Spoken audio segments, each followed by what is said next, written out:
والا ہے۔ جو چیزیں آسمانوں میں ہیں اور جو چیزیں زمین میں ہیں سب اللہ کی تسبیح کرتی ہیں، اور وہ غالب ہے، حکمت والا ہے۔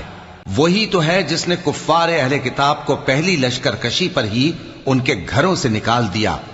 مسلمانوں، تمہارے خیال میں بھی نہ تھا کہ وہ نکل جائیں گے، اور وہ لوگ یہ سمجھے ہوئے تھے کہ ان کے قلعے ان کو اللہ کے عذاب سے بچا لیں گے، مگر اللہ نے ان کو وہاں سے آ لیا جہاں سے ان کو گمان بھی نہ تھا، اور اس نے ان کے دلوں میں دہشت ڈال دی کہ اپنے گھروں کو خود اپنے ہاتھوں اور مومنوں کے ہاتھوں سے اجاڑنے لگے۔